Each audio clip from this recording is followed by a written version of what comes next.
कहानी शुरू होती है पोर्टलैंड से, जो कि अमेरिका की एक स्टेट ओरेगोन का सबसे बड़ा शहर है।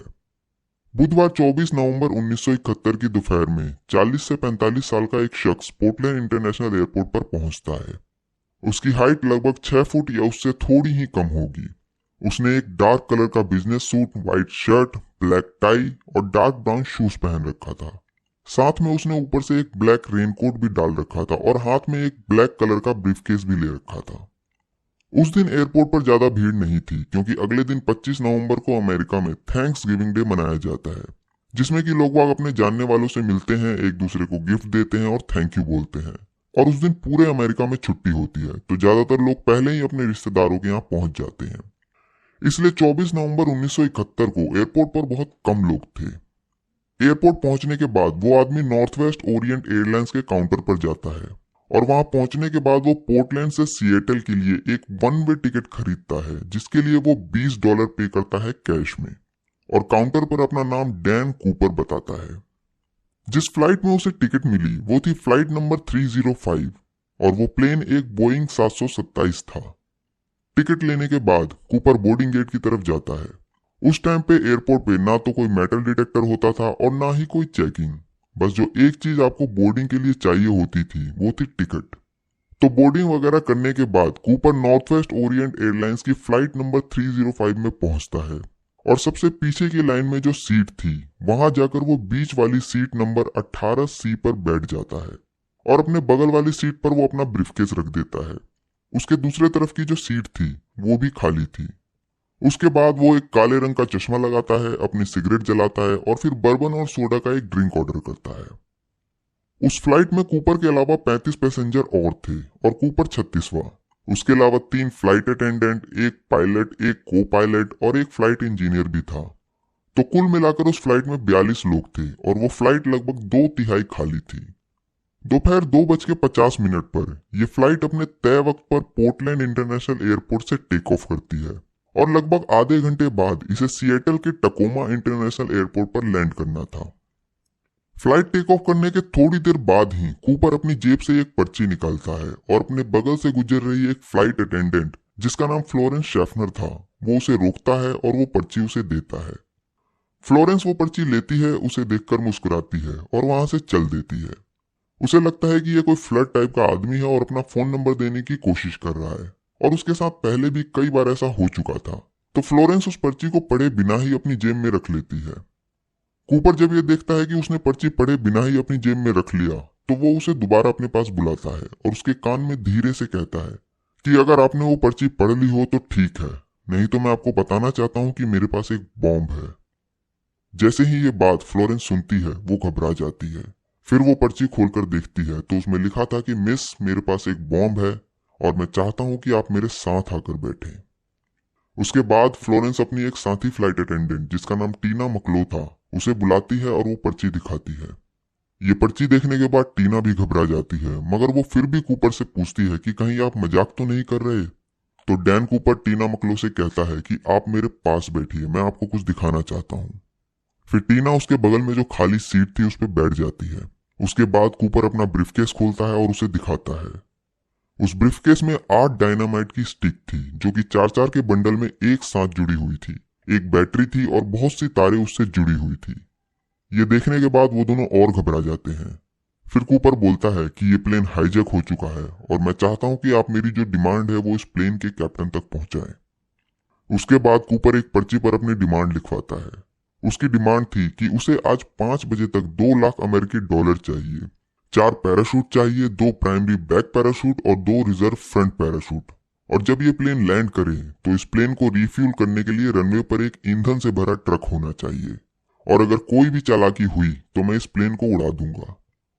उसकी ये डिमांड लेकर फ्लोरेंस उस फ्लाइट के कैप्टन विलियम स्कॉट के पास पहुंचती है। इधर टीना भी कूपर के बगल में बैठकर उस प्लेन के इंटरकॉम से कैप्टन विलियम को सारी सिचुएशन बताती है। उसके फौरन बाद कैप्टन विलियम सिएटल एयरपोर्ट के एटीसी यानी एयर ट्रैफिक कंट्रोल से संपर्क करते हैं और सारी घटना की जानकारी देते हैं कि ऐसे ऐसे एक आदमी जिसका नाम डैन कूपर है, उसने फ्लाइट नंबर 305 को हाईजैक कर लिया है। उसके पास एक बॉम्ब है और उसकी ये डिमांड है, और अगर उसकी डिमांड पूरी नहीं हुई तो वो ये प्लेन बॉम्ब से उड़ा देगा। एयरपोर्ट अथॉरिटी जैसे ही ये खबर सुनती है वहां भी हड़कंप मच जाता है। उसके तुरंत बाद FBI को इस हाईजैकिंग की जानकारी दी जाती है और लोकल पुलिस और एयरपोर्ट सिक्योरिटी को भी अलर्ट कर दिया जाता है। इधर कूपर टीना से कहता है कि जब तक उसकी ये सभी डिमांड पूरी नहीं की जाती तब तक ये प्लेन सिएटल में लैंड नहीं करेगा, और ये भी मांग करता है कि उसे जो 2 लाख अमेरिकी डॉलर चाहिए वो सभी 20-20 डॉलर की शक्ल में होने चाहिए। उसके बाद टीना इंटरकॉम के जरिए ये बात पायलट तक पहुंचाती है और फिर पायलट ये बात ATC को बताते हैं। फिर लास्ट में तय किया जाता है कि ठीक है, अभी उसकी सारी डिमांड पूरी कर देते हैं, बाद में कहीं तो वो लैंड करेगा और उसे वहीं दबोच लेंगे। इस दौरान फ्लाइट 305 सिएटल पहुंच गई, पर क्योंकि कूपर ने कहा था कि जब तक उसकी मांग पूरी नहीं होती तब तक ये प्लेन लैंड नहीं करेगा, तो पैसेंजर के बीच पैनिक ना फैले इसलिए ये अनाउंसमेंट की गई कि एक छोटी सी मैकेनिकल प्रॉब्लम की वजह से फ्लाइट को सिएटल पहुंचने में वक्त लगेगा, और ये प्लेन एयरपोर्ट के आसपास ही आसमान में अगले 2 घंटों तक गोल गोल चक्कर लगाता रहा, और फ्लाइट के अंदर कूपर अपनी सिगरेट पीता रहा, जिसे जलाने के लिए उसने टीना मकलो का भी साथ लिया क्योंकि एक हाथ में उसने उस बॉम्ब का डेटोनेटर पकड़ रखा था। इस दौरान टीना ने कूपर से पूछा कि उसने हाईजैकिंग के लिए नॉर्थ वेस्ट ओरिएंट एयरलाइंस को ही क्यों चुना, क्या उसे इस एयरलाइन से कोई बदला लेना था। तो कूपर बोला, नहीं, मुझे बस बदला लेना था, पर इस एयरलाइन से नहीं, बस ये एक इत्तेफाक है कि मैं इस एयरलाइन में बैठा। इधर इन 2 घंटों के दौरान FBI सिएटल के फर्स्ट नेशनल बैंक से 20-20 डॉलर की शक्ल में 2 लाख डॉलर का इंतजाम करती है और इन सभी नोटों के सीरियल नंबर नोट करवाती है ताकि आगे कभी ये पैसे खर्च हो तो कूपर को पकड़ा जा सके। आज 2021 में इन 2 लाख डॉलरों की कीमत लगभग 13 लाख डॉलर के आसपास है, और अगर इन डॉलरों को भारतीय करेंसी में कन्वर्ट करूं तो आज इसकी कीमत होती है लगभग 10 करोड़ रुपए। खैर, अब वापस कहानी पर आते हैं। पैसों का इंतजाम करने के बाद वहीं के एक स्काई डाइविंग स्कूल से 4 पैराशूट का भी इंतजाम किया गया, और शाम 5:24 पर ATC के जरिए फ्लाइट के कैप्टन को खबर दी जाती है कि उसकी सभी डिमांड पूरी कर दी गई है। फिर कैप्टन ये खबर टीना को देते हैं और टीना कूपर को।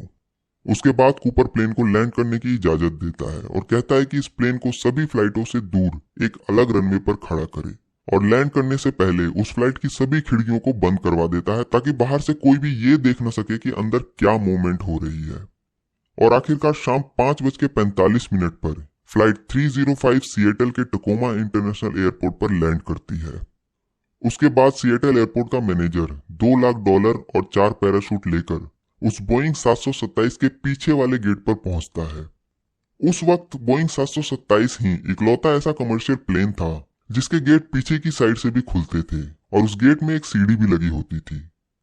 उसके बाद टीना मकलो पीछे वाले गेट से बाहर आती है और एयरपोर्ट के मैनेजर से 2 लाख डॉलर जो कि बोरी में भरे हुए थे, क्योंकि 20-20 के छोटे नोट होने की वजह से उन पैसों की बहुत सारी गड्डियां बन गई थी, और सिर्फ उन पैसों का वजन ही लगभग 23 पाउंड यानी 10.5 किलो हो गया था। तो टीना उन पैसों और पैराशूट को लेकर डैन कूपर के पास पहुंचाती है। इस दौरान प्लेन में फ्यूल भरने का काम भी शुरू हो चुका था, और जब कूपर की इन सभी डिमांडों को पूरा कर दिया गया तो उसके बदले में उसने प्लेन में बैठे सभी 35 मुसाफिरों को एयरपोर्ट पर उतरने की इजाजत दे दी, और साथ में 2 फ्लाइट अटेंडेंट को भी, जिसमें कि एक फ्लोरेंस शैफनर भी थी जिसे उसने सबसे पहली बार पर्ची दी थी। इनमें से कई मुसाफिरों को तो ये तक पता नहीं था कि वो जिस प्लेन से उतर रहे हैं वो हाईजैक हो चुका है। कुछ मुसाफिर जिन्होंने पैसों और पैराशूट को प्लेन में ले जाते देखा, सिर्फ वही इस बारे में थोड़ा बहुत कुछ जानते थे। अब उस बोइंग 727 में सिर्फ 5 लोग बचे थे। एक कैप्टन विलियम स्कॉट, एक को पायलट बिल रैटेजैक, एक फ्लाइट इंजीनियर हैरोल्ड एंडरसन, एक फ्लाइट अटेंडेंट टीना मकलो और एक खुद डैन कूपर। उसके बाद कूपर 4-5 शर्तें और रखता है। पहला कि इस प्लेन को मैक्सिको ले चलो, मगर उसे बताया जाता है कि ये प्लेन डायरेक्ट मैक्सिको नहीं जा सकता, हमें बीच में कहीं उतरकर इसे रीफ्यूल करना पड़ेगा। फिर सिएटल से मैक्सिको के बीच कूपर को 2 ऐसे ऑप्शन दिए जाते हैं जहां वो उतरकर रिफ्यूल कर सकते थे। पहला फिनिक्स एरिजोना और दूसरा रीनो नेवाडा। काफी सोच विचार करने के बाद कूपर रेनो एयरपोर्ट पर रिफ्यूल करने की मंजूरी दे देता है। दूसरा कि इस प्लेन के पीछे की सीढ़ी को खुला रखना है, मगर उसे बताया जाता है कि पीछे की सीढ़ियों को खुला रखकर ये प्लेन टेक ऑफ नहीं कर सकता, और उसे ऑप्शन दिया जाता है कि जब ये प्लेन हवा में होगा तब वो इस सीढ़ी को खोल सकता है, तो कूपर इसके लिए मान जाता है। तीसरा कि इस प्लेन की स्पीड 200 माइल से ज्यादा नहीं होगी। चौथा कि इस प्लेन का लैंडिंग गियर पूरे सफर के दौरान खुला रहेगा। और पांचवा कि प्लेन के दोनों तरफ के विंग्स के फ्लैप 15 डिग्री तक झुके रहेंगे। एयरपोर्ट अथॉरिटी और एफबीआई उसकी इन सब शर्तों को मान लेती है और फिर शाम 7:36 पर लगभग 2 घंटे बाद ये प्लेन सिएटल एयरपोर्ट से रीनो नेवाडा के लिए टेक ऑफ करता है। बोइंग 727 के हवा में पहुंचने के लगभग 5 मिनट बाद ही कूपर साथ बैठी टीना मकलो से कहता है कि अब वो भी कॉकपिट में चली जाए और उसे अंदर से लॉक कर ले और अब इसके बाद उसे कोई डिस्टर्ब ना करे।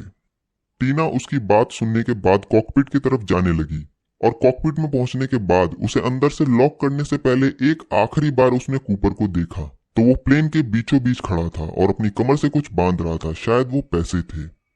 इसके बाद टीना कॉकपिट को अंदर से बंद कर लेती है और अब उस प्लेन में पीछे सिर्फ कूपर ही था। अच्छा, जब ये प्लेन सिएटल एयरपोर्ट से उड़ा तो इस प्लेन पर नजर बनाए रखने के लिए इसके पीछे यूएस एयरफोर्स के 2 F-106 फाइटर जेट्स भी लगा दिए गए, जिनमें कि एक बोइंग 727 के ऊपर उड़ रहा था और एक नीचे। बाहर तेज हवाओं के साथ बारिश भी हो रही थी और ये प्लेन 200 माइल्स की रफ्तार को बरकरार रखते हुए 10,000 फीट की ऊंचाई पर अपने तय रूट पर उड़ रहा था। लगभग 8 बजे के आसपास कॉकपिट के अंदर लाइट इंडिकेट होती है कि पीछे की सीढ़ी को खोला गया है और एयर प्रेशर भी चेंज हो रहा था। इसका मतलब था कि प्लेन के अंदर बाहर से हवा आ रही है। तो कैप्टन विलियम इंटरकॉम के जरिए कूपर से बात करने की कोशिश करते हैं, मगर कूपर उस कॉल का कोई जवाब नहीं देता और उनमें से किसी की हिम्मत नहीं हुई कि वो पीछे जाकर देखे कि आखिर चल क्या रहा है, क्योंकि कूपर ने किसी को भी पीछे आने से मना किया था। इसके लगभग 10 से 15 मिनट बाद कॉकपिट में बैठे सभी लोगों को प्लेन में एक झटका और बहुत तेज एक एयर प्रेशर महसूस होता है, जिसकी वजह से सभी के कान थोड़ी देर के लिए सुन्न पड़ जाते हैं, मगर थोड़ी देर बाद ही सब कुछ नॉर्मल हो जाता है। और इसके 2 घंटे बाद रात लगभग 10:15 पर यह प्लेन रेनो के ताहोई इंटरनेशनल एयरपोर्ट पर सुरक्षित लैंड करता है और इस प्लेन की पीछे की सीढ़ी अब भी खुली हुई थी। रेनो एयरपोर्ट पर पहले से ही एफबीआई के एजेंट्स, रेनो पुलिस और सुरक्षा बल कूपर को पकड़ने की तैयारी में बैठे थे और बोइंग 727 के लैंड करते ही ये सभी इस प्लेन को चारों तरफ से घेर लेते हैं। मगर वो जैसे ही इस प्लेन में घुसते हैं उन्हें कहीं भी कूपर दिखाई नहीं देता, पर कूपर जिस सीट पर बैठा था वहां से उन्हें 2 पैराशूट मिलते हैं, एक खुला और एक रिजर्व पैराशूट। कूपर ने जो सिगरेट पिए थे उसके 8 बचे हुए बड्स भी मिलते हैं और एक काले रंग की क्लिप ऑन टाई भी मिलती है जिसमें कि एक टाई क्लिप भी लगी थी। वो एजेंट्स उस प्लेन का चप्पा चप्पा छान मारते हैं, पर उन्हें ना तो बॉम्ब मिलता है, ना ही पैसे और ना ही कूपर का कोई नामो निशान। इसका मतलब था कि वो सिएटल से रेनो के बीच पैराशूट पहनकर पैसों समेत रात के अंधेरे में उस प्लेन से कूद गया। मगर अब सवाल ये था कि आखिर कूपर कूदा कहां, क्योंकि ना तो उस फ्लाइट में बैठे किसी शख्स ने उसे कूदते हुए देखा और ना ही उन फाइटर जेट्स के पायलटों ने जो बोइंग 727 के ऊपर और नीचे उड़ रहे थे।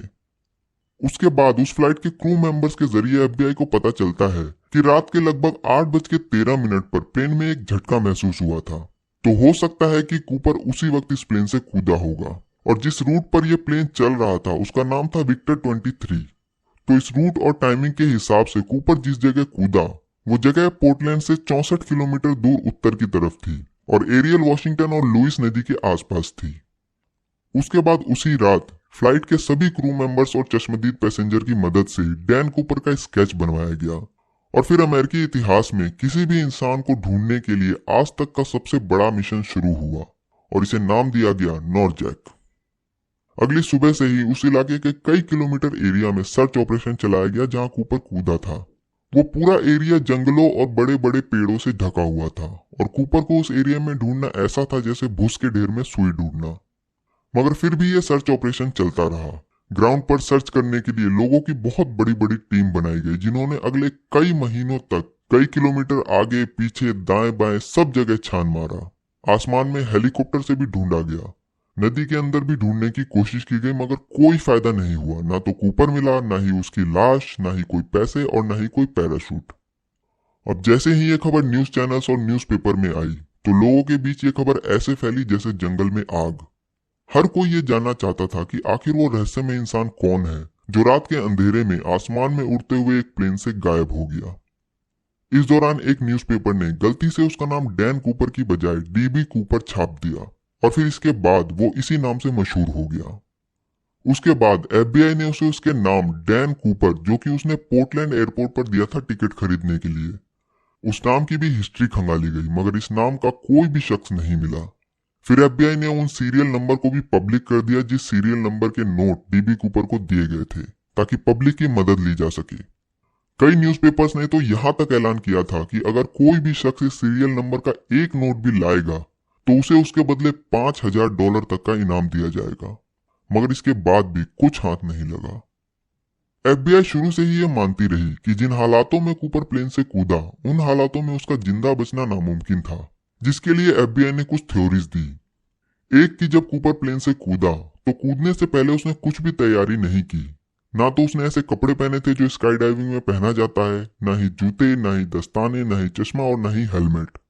और जो पैराशूट उसने अपने लिए चुना उस पैराशूट को भी अपने हिसाब से कंट्रोल नहीं किया जा सकता था। उस दिन बाहर तेज हवाओं के साथ साथ बारिश भी हो रही थी और ऊपर से अंधेरा। तो कूदने के बाद उसे होश ही नहीं रहा होगा कि वो कहाँ जा रहा है, और अंधेरे में वो एक पेड़ के ऊपर गिरा होगा और उसकी मौत हो गई होगी। दूसरा कि जब वो प्लेन से कूदा तो वो सीधे लुइस नदी में जाकर गिरा, और नवंबर के महीने में वहां का टेम्परेचर -डिग्री में रहता है। प्लेन से कूदने से पहले उसने अपनी कमर से पैसों की बोरी को भी बांधा था, जिसका कि खुद का वजन ही लगभग 10.5 किलो था। तो पानी में गिरने के बाद ना तो वो खुद संभल सका होगा, और पैसों के वजन और कंधे पर बंधे पैराशूट ने और परेशानी पैदा कर दी होगी। और पानी इतना ठंडा था कि अगले कुछ मिनटों में ही कूपर की मौत हो गई होगी। मगर एफबीआई की इन दोनों थ्योरी पर शक और सवाल इसलिए उठे कि अगर कूपर की मौत हो गई तो अभी तक उसकी लाश क्यों नहीं मिली, जिसकी वजह से ये इन्वेस्टिगेशन ऐसे ही चलती रही। इस घटना के लगभग 9 साल बाद 10 फरवरी 1980 को ब्रायन इनग्रम नाम का एक 8 साल का बच्चा अपने माँ बाप के साथ कोलंबिया नदी के किनारे एक बीच जिसका नाम टीना बार था, वो वहां पिकनिक मनाने के लिए जाता है और आग जलाने के लिए वो रेत में गड्ढा खोदता है। अचानक से उसे लगता है कि रेत में कुछ दबा हुआ है, और जब वो थोड़ा और खोदता है तो उसे वहां से $20 की 3 गड्डियां मिलती हैं। ये नोट काफी पुराने लग रहे थे और उसमें टोटल जो अमाउंट था वो था $5800। उसके बाद ये नोट एफबीआई को दिए गए, और जब इनका सीरियल नंबर मिलाया गया तो वो उन सीरियल नंबर से मैच हो गए जो कूपर को दिए गए थे। उसके बाद से आगे कई बार टीना बार बीच की खुदाई की गई, मगर इन 3 नोट के बंडलों के अलावा वहां से और कुछ नहीं मिला। पर फिर भी ये सबूत मिलने के बाद एफबीआई को लगा कि अब ये केस सॉल्व हो जाएगा। मगर इन पैसों ने केस को सुलझाने की बजाय और उलझा दिया, क्योंकि टीना बार बीच जहां ये पैसे मिले वो लगभग वहां से 27 किलोमीटर दूर था जहां कूपर ने छलांग लगाई थी। तो सवाल ये था कि आखिर ये पैसे यहाँ आए कैसे। इसके लिए एक थ्योरी ये आई कि जब कूपर प्लेन से कूदा तो उसके कुछ पैसे लुइस नदी में गिर गए, और वो नोट बहते बहते कोलंबिया नदी में आ गए और फिर कोलंबिया नदी के जरिए टीना बार तक पहुंच गए। मगर प्रॉब्लम यहाँ ये थी कि लुइस नदी जिस जगह कोलंबिया नदी से मिलती है वहां से कोलंबिया नदी टीना बार की उल्टी दिशा में बहती है। तो उन पैसों का कोलंबिया नदी में मिलने के बाद टीना बार बीच पर पहुंचना पॉसिबल नहीं था, और ये तीनों नोट की गड्डियां एक साथ बहकर एक ही बीच के किनारे एक ही जगह पर आकर रुक जाए, वो भी नेचुरल तरीके से, ये भी पॉसिबल नहीं लगता। तो क्या प्लेन से कूदने के बाद कूपर जिंदा बच गया था और ये पैसे कूपर ने ही उस बीच पर छुपाए थे, या फिर किसी और को ये पैसे मिले और उसने यहाँ आकर छुपा दिए? इसका जवाब किसी के पास नहीं था। इधर अमेरिका में कई लोग डीबी कूपर को एक हीरो की तरह मानने लगे थे। कई लोगों का मानना था कि जिस तरह से कूपर ने यह हाईजैक किया और उसके बाद हवा में गायब हो गया, और आज तक एफबीआई जैसी इन्वेस्टिगेशन एजेंसी भी उसे ढूंढ नहीं पाई, और जिस तरीके से उसने एफबीआई को चकमा दिया वो काबिले तारीफ है, और ये एक परफेक्ट क्राइम था। एरियल वॉशिंगटन जहां कूपर कूदा वहां से कुछ दूरी पर एक दुकान है जिसमें आज भी कई लोग थैंक्सगिविंग डे पर कूपर की कामयाबी का जश्न मनाने आते हैं। उधर एफबीआई भी कूपर की खोज में लगी रही। लंबी छानबीन चली, हर पॉसिबल जगह को खंगाला गया। साल दर साल बीतते गए मगर कूपर का कोई पुख्ता सबूत नहीं मिला। कूपर से मिलते जुलते कई सस्पेक्ट को उठाया गया, जिनमें से कई लोग तो ऐसे थे जिनके फैमिली मेंबर्स ने खुद आकर कहा कि उसकी वाइफ डीबी कूपर थी, उसका भाई डीबी कूपर था, उसके अंकल डीबी कूपर थे। मगर कभी भी कोई ऐसा सबूत नहीं मिला जो ये साबित कर सके कि वो ही डीबी कूपर है। ये इन्वेस्टिगेशन ऐसे ही चलती रही और साल 2011 आ गया। इन बीते हुए सालों के दौरान एफबीआई ने लगभग 1000 से भी ज्यादा सस्पेक्ट को टारगेट किया, जिसकी वजह से साल 2011 तक इस केस की इतनी फाइल्स बन चुकी थी कि अगर इन फाइलों को एक के ऊपर एक रखा जाए तो इसकी ऊंचाई लगभग 40 फीट तक हो जाएगी। एफबीआई ने जितने भी सस्पेक्ट को टारगेट किया उनमें से एक सस्पेक्ट जो सबसे इम्पोर्टेंट था, उसका नाम था रिचर्ड फ्लॉयड मकॉय जूनियर। कूपर के गायब होने के लगभग 4 महीने बाद ही 7 अप्रैल 1972 को रिचर्ड ने बिल्कुल कूपर जैसे ही यूनाइटेड एयरलाइंस की फ्लाइट 855 को एक हैंड ग्रेनेड और एक पिस्तौल के दम पर हाईजैक किया था। उसने भी एयरपोर्ट पर टिकट लेने के लिए कूपर जैसे नकली नाम का इस्तेमाल किया था। उसने भी अपनी डिमांड एक पेपर पर लिखकर दी थी। उसने भी 4 पैराशूट की डिमांड की थी। बस उसने $2 लाख की बजाय $5 लाख की डिमांड की थी। और उसने भी जिस एयरक्राफ्ट को हाईजैक किया वो बोइंग 727 था, और पैसे लेने के बाद वो भी प्लेन के पिछले दरवाजे से कूद गया था। मगर उसके 2 दिन बाद ही 9 अप्रैल 1972 को FBI रिचर्ड मकॉय को पकड़ लेती है और सभी को लगता है कि वही कूपर है। मगर एक चीज जो उसे कूपर साबित करने के आड़े आ रही थी वो थी उसकी उम्र। 1971 में जिस दिन कूपर ने प्लेन हाईजैक किया, उस टाइम रिचर्ड मकॉय की उम्र सिर्फ 29 साल थी। पर चश्मदीदों के हिसाब से कूपर की उम्र 1971 में 45 से 50 के बीच थी। उसके अलावा रिचर्ड मकॉय ने ना तो कभी ये माना कि वो ही कूपर है और ना ही कभी मना किया। उसके 2 साल बाद ही 1974 में एक पुलिस मुठभेड़ के दौरान रिचर्ड मकॉय की गोली लगने से मौत हो जाती है और उसके साथ ही सभी सवाल भी खत्म हो जाते हैं। मगर आज कूपर के पिए हुए सिगरेट बट्स से मिले DNA के जरिए ये साबित किया जा सकता था कि रिचर्ड मकॉय ही DB कूपर है या नहीं, जो कि 1972 में पॉसिबल नहीं था क्योंकि उस वक्त DNA की सुविधा नहीं थी। मगर बड़े ही रहस्यमय तरीके से ये सारे सिगरेट के बट्स FBI के पास से गायब हो गए, और ये कैसे गायब हुए FBI के पास इसका कोई जवाब नहीं है। उसके बाद 8 जुलाई 2016 को FBI कहती है कि हमने पूरी कोशिश की DB कूपर को ढूंढने की। हमने इन बीते हुए सालों में अपनी सभी मैन पावर का इस्तेमाल कर लिया, मगर वो कहां से आया और कहां गया ये हमें नहीं मालूम। और आखिरकार 45 साल बाद FBI अपनी हार मान लेती है। रिचर्ड मकॉय के अलावा और भी कई इंपॉर्टेंट सस्पेक्ट थे, जैसे Kenneth Peter Christiansen, Robert Rackstraw, Lynn Doyle Cooper, Barbara Dayton, Robert Lepsy, Sheridan Peterson, William J Smith, Duane Weber और इनके अलावा और भी बहुत से। मगर आज 49 साल बाद 2021 में भी ये पता नहीं चल सका है कि आखिर DB कूपर कौन था, जो आसमान में उड़ते हुए प्लेन से रहस्यमय तरीके से रात के अंधेरे में खो गया, और ऐसा खोया कि फिर कभी नहीं मिला। उसे जमीन खा गई या आसमान निगल गया, ये आज तक पता नहीं चल सका, क्योंकि ना तो वो खुद मिला और ना ही उसकी लाश। ये केस अमेरिकी इतिहास का इकलौता ऐसा हाईजैकिंग का केस है जो आज तक सॉल्व नहीं हुआ और आज भी रहस्य बना हुआ है। तो ये थी कहानी उस रहस्यमय इंसान DB कूपर या डैन कूपर की। मुझे उम्मीद है कि आप लोगों को ये कहानी पसंद आई होगी। अगर आपको कहानी पसंद आई हो तो इसे लाइक करें और कमेंट करके बताएं कि आपको कहानी कैसी लगी, और चैनल को सब्सक्राइब करके बेल आइकन को जरूर दबाएं ताकि आप मेरी